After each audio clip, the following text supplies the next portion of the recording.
గౌరవ deputy CM గారు.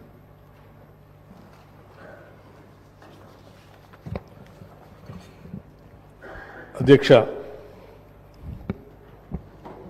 మాజీ ప్రధానమంత్రి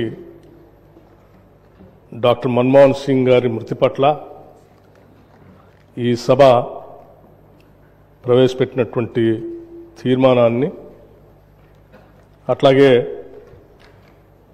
వారికి సభలో సభ్యులందరూ కూడా ఏకగ్రీవంగా వారికి గుర్తింపుగా ఒక విగ్రహ ఆవిష్కరణ కార్యక్రమాన్ని చేపట్టాలని, భారతరత్న ఇవ్వాలని సభానాయకులు ముఖ్యమంత్రి గారు చెప్పినటువంటి అంశాన్ని సంపూర్ణంగా మద్దతిస్తూ వారి మృతి పట్ల తీవ్రమైనటువంటి విచారాన్ని వ్యక్తపరుస్తూ ఉన్నాను అధ్యక్ష.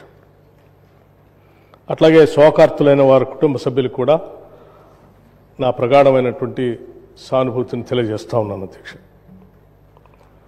అధ్యక్ష, కొంతమంది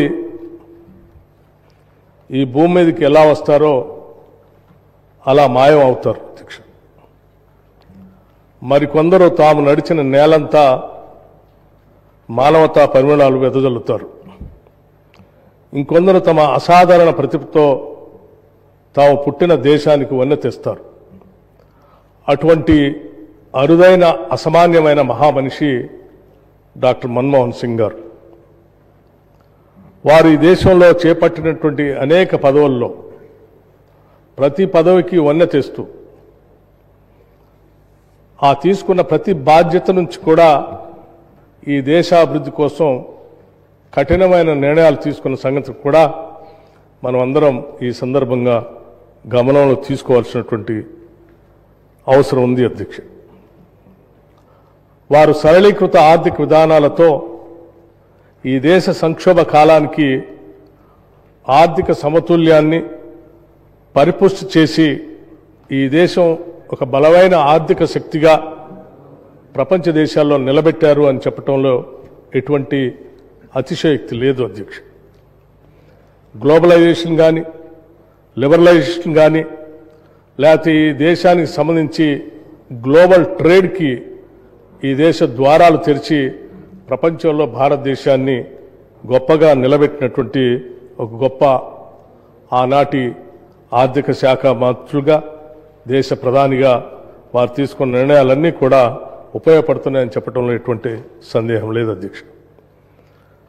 కేవలం ఈ దేశ ఆర్థిక విధానాలకు మాత్రమే సంబంధం కాకుండా ఈ దేశంలో ఉన్నటువంటి అనేక అసమానతల్ని, ఈ దేశంలో ఉన్నటువంటి సామాజిక పరిస్థితులను కూడా పూర్తిగా అవగాహన చేసుకొని వాటన్నిటికి కూడా అపారమైన సేవ చేసి చట్టాల ద్వారా ఈ దేశంలో ప్రజల్ని ధైర్యంగా నిలబెట్టినటువంటి వ్యక్తి కూడా డాక్టర్ మన్మోహన్ సింగ్ గారు అధ్యక్ష.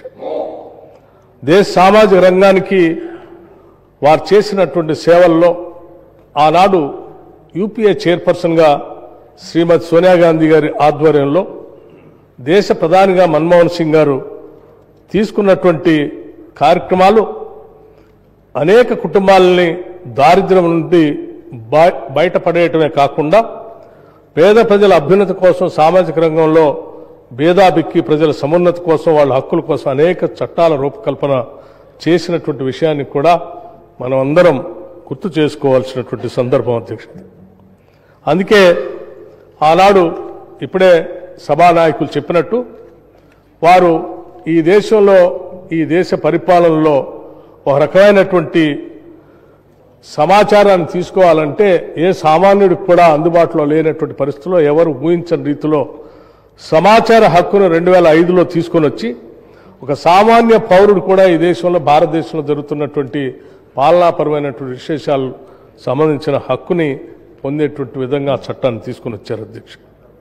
అట్లాగే దేశంలో గ్రామీణ ప్రాంతాల్లో నివాసం ఉంటున్నటువంటి పేద ప్రజల అందరికీ కనీసం